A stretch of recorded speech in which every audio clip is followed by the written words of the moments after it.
All right, get ready, because today we're diving deep into some magic, the Gathering lore. Yeah. Oh, Specifically, yeah. we're looking at Jace Beleren. Oh, one of my favorite characters. I am very excited about this one. Yeah, he's got a really interesting story. He's got quite a story. He's powerful, he's got responsibility, and he makes some choices that have some pretty intense consequences. Yeah, I mean, we start with this troubled young mage who's just struggling to control his abilities, Right. and then he becomes this massive player in events that could reshape the whole multiverse. I mean, from zero to hero. Yeah. Kind of. We start on Vryn, Yeah. where Jace has kind of a rough childhood. Yeah. He's born with these crazy strong telepathic powers. Imagine being born with telepathy. I know. It's pretty intense. Like to the point where you could accidentally kill a horse with your mind. A horse, like a big animal. Yeah, That's a lot of power for a little kid. it's way too much power. Yeah, so naturally, he looks for some guidance. So who does he find? He finds a sphinx named Alhamaret, who's this, like, super smart magic guy. You think you're going to get a good mentor? Yeah, you think he's going to teach you all the things. Right. But, things don't exactly go as planned. That's an understatement. That's one way to put it. Alhamaret is not the mentor that Jace was hoping for. No, not really. He's more of a manipulator, Yeah, kind of a puppet master. suppressing Jace's memories, using him for his own schemes. That's... I mean, I wouldn't trust anybody after that.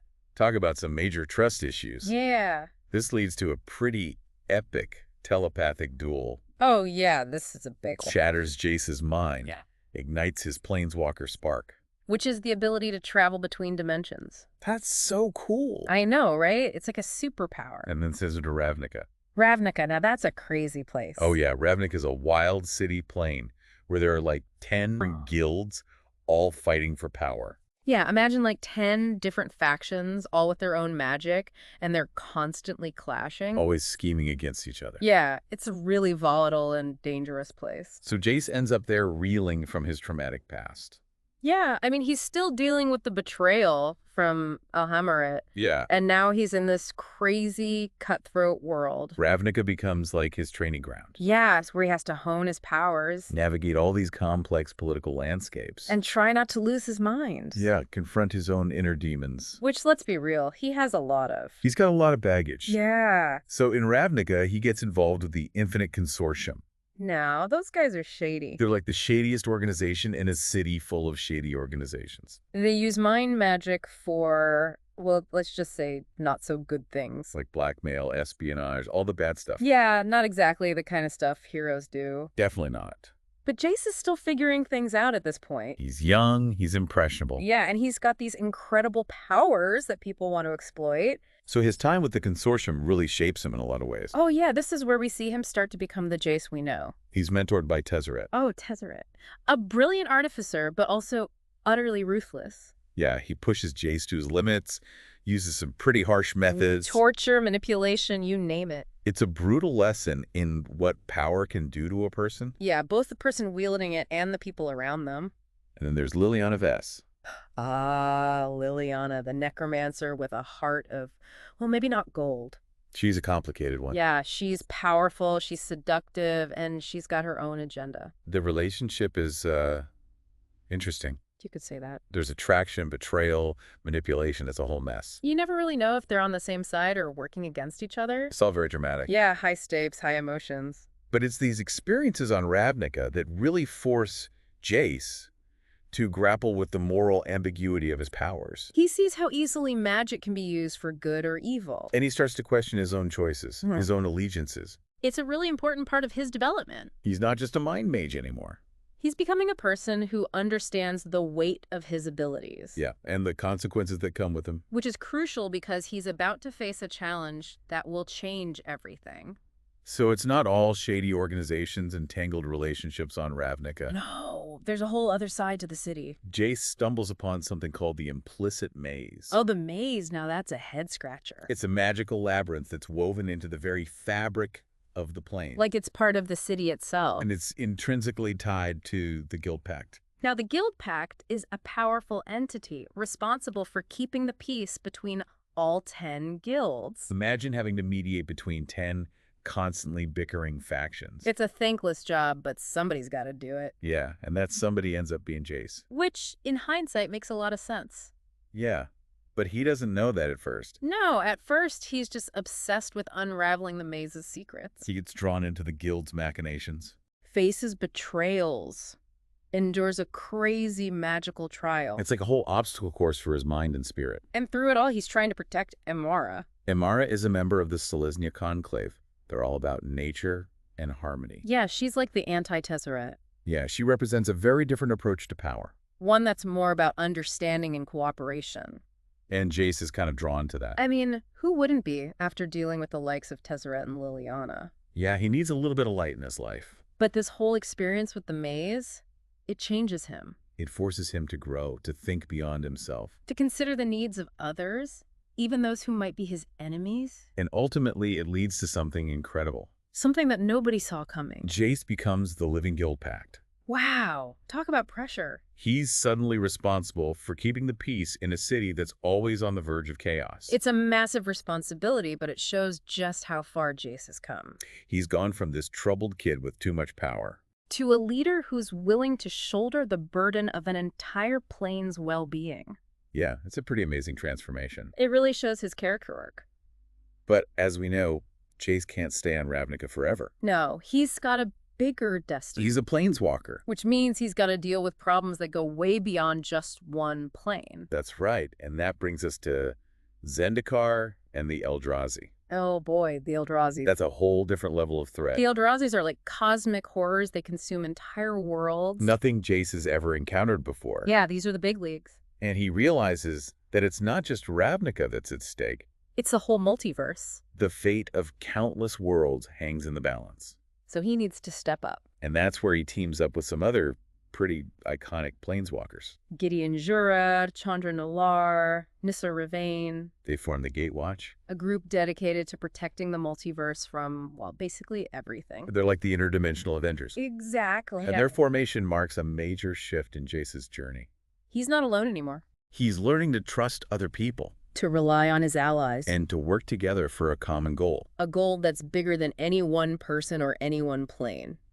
And their adventures are, well, let's just say they're pretty epic. They fight Eldrazi titans, corrupted angels, even a scheming elder dragon planeswalker. They're up against some serious threats. Yeah, these are the kind of things that could destroy entire civilizations. It's intense. And it takes a toll on them. Especially Jace. He's carrying a lot of weight, both literally and figuratively. He's the strategist, the planner, the one who's always trying to figure out the next move. It's a lot of pressure, but he handles it. He's got to. Yeah, the fate of the multiverse depends on it. But even with all this interdimensional craziness going on, Jace's personal life is still, well, complicated. Yeah, there's Liliana. Always a wild card. And Vraska. Ah, Vraska, she's an interesting one. Their relationship takes some unexpected turns. Yeah, they go from enemies to, well, something more.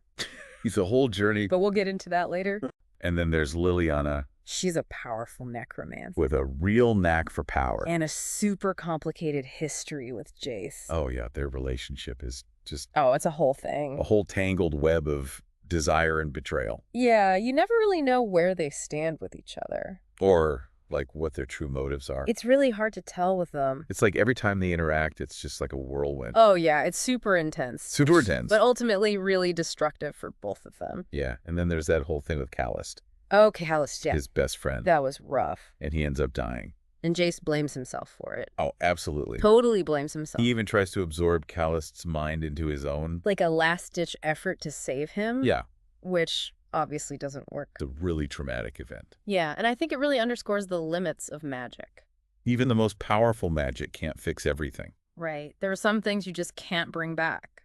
It's a hard lesson for Jace to learn. But I think it's one that really pushes him to reevaluate his path. It's like all this manipulation from Tezzeret and Liliana. And then this loss, this huge loss. Really forces him to confront the consequences of his actions. Like the impact his pursuit of power has had on the people around him. It makes him want something more. Something more meaningful. And that's what leads him to the implicit maze, right? That's right. This magical labyrinth. It holds the key to Ravnica's balance. But it's not just like a puzzle to be solved. No, it's so much more than that. The maze really represents the connection between all the guilds. And the importance of the guild pact. That whole concept of balance. Yeah, keeping all those crazy guilds in check. And that's a huge responsibility. A monumental responsibility. That requires like a ton of wisdom and impartiality. It's like a job tailor-made for Jace. Yeah, but he doesn't really want it at first. No, he's still got his own issues to work through. But he gets drawn into the maze's trials, And he gets betrayed. tested to his absolute limits. But he also finds connection and purpose. Yeah, his relationship with Amara from the Selesnya Conclave. Oh, yeah, that's a great example. She represents like a completely different approach to power than he's used to. It's not about dominance or control. It's about understanding, harmony. Working with nature. It's a really refreshing change for him. And it's part of what leads him to become the living guild pack. And then there's Vraska. Ah, Vraska. Things take a very interesting turn with her. Yeah, they start as enemies. On Ixalan, they both lose their memories. And they connect in a way they never could have before. They see each other without all the baggage. Without the history, the betrayals. They forge a genuine bond. And it's something special. It shows a different side to both of them. A softer side, maybe. But then they get their memories back. And it gets complicated. Because they have to reconcile their feelings with all the things they've done to each other. It's a real challenge. But I think that shared trauma. Especially the Phyrexian completion. Oh, yeah, that's a big one. It deepens their connection. Because they understand each other's pain. In a way that few others can. So it's both a blessing and a curse. Yeah, it brings them closer, but it also opens up old wounds. It's complicated. Like most things in Jace's life. But it's that shared experience that really informs how he responds to the Phyrexian threat.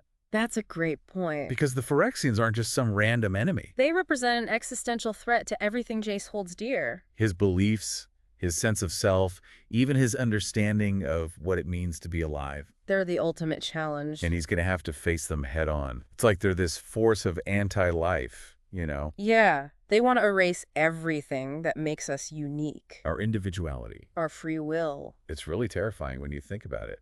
Oh, it's definitely nightmare fuel. And then Jace gets completed. I mean, that's like a gut punch. It really is. You see this hero, Fall to the enemy. the very enemy he's dedicated his life to fighting. And you just think, is this it? Is this the end for Jace? But even as the Phyresis takes hold, There's this part of him that fights back. that clings to who he was. His memories, his connections. The hope that things can get better.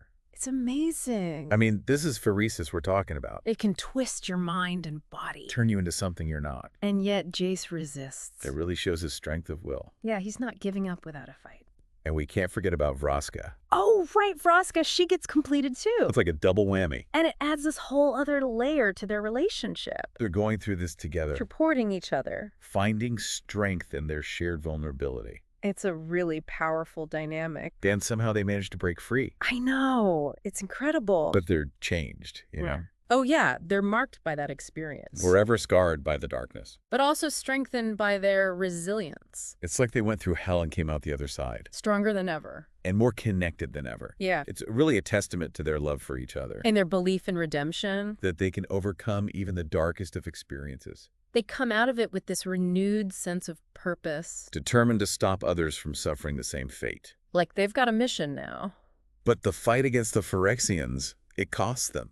Yeah, it takes a toll. Jace loses his connection to the Guild Pact. That's a huge loss. It's like he's lost his anchor.